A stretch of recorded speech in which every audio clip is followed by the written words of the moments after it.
last night in Soho and now this? Well, I think it's just quite good to sort of have breadth as an actor. You sort of try and challenge yourself and find different avenues to play, really. And once I sort of played the Doctor, I was quite actively looking to sort of do something that felt completely different. So yeah. It was really nice to meet you. Have a great Comic Con. Yes.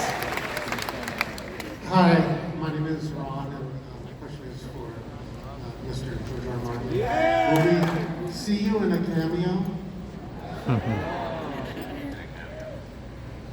I don't know.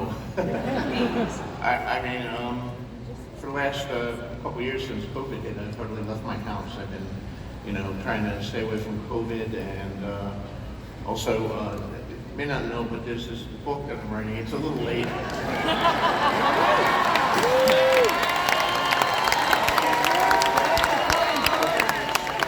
or doing anything until I finish and deliver that book, and then the show's still going. Who knows? Maybe I'll show up. I did do a cameo in the original pilot of Game of Thrones, but that they reshot most of the pilot, so I was left on the cutting room floor. And I was supposed to be, at a certain point, I was supposed to be a severed head. That scene where Joffrey makes Sansa look at all the severed heads on the wall, I was going to be one of them, but then they found out how expensive it was to make a severed head, and they just bought a box of used severed heads. One of whom was George W. Bush, which got us in a lot of trouble with people. I don't think he's there any longer, but if you get one of the old DVDs, you can see it.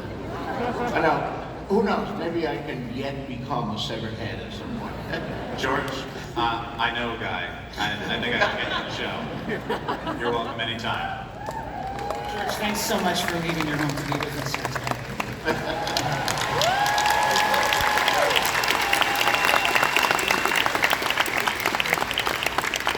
Yes. Mine as well. My question goes to George R. Martin.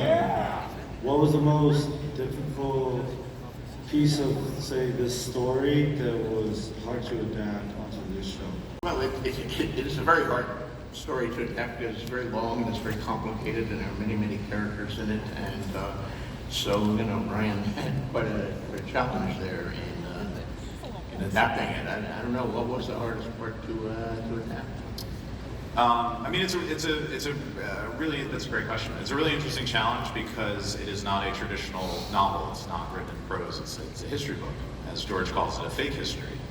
And so there's a lot of signposts in it that there aren't necessary. There's some dialogue, but then other things, it's just, oh, this happened on this day, and then there was a war, or there was a fight. So the trick is, I think, painting in the lines that you have point A and point C, but you don't really know what point B was. And that's the fun of the invention of the show. But to me, the most challenging thing is just the sheer amount of time that the story covers, because it's the story of a generational war. So it's figuring out how to structure it in such a way that we could move people through this very complex timeline in a very simple way, so that people didn't get lost. And I think we've done a pretty good job. But that was certainly a brain bender for the writers and I. And thank you, Sarah Hess, who's somewhere in the audience, for saving our bacon on that.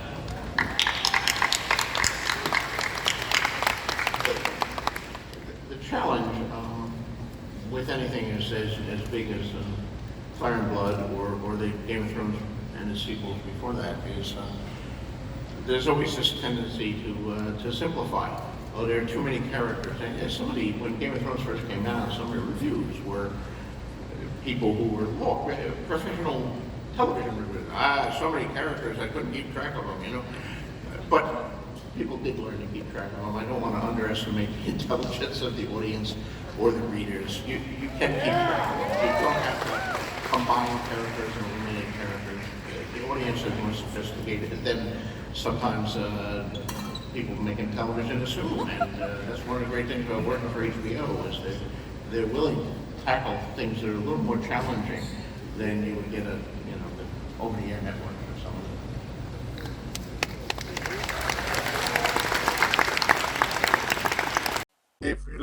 cartoons, movies, books, music. I demand you subscribe to this channel. Subscribe. Be prepared. Doom. Subscribe or be prepared for doom. Do not resist. Do not resist. Subscribe. Subscribe. Subscribe.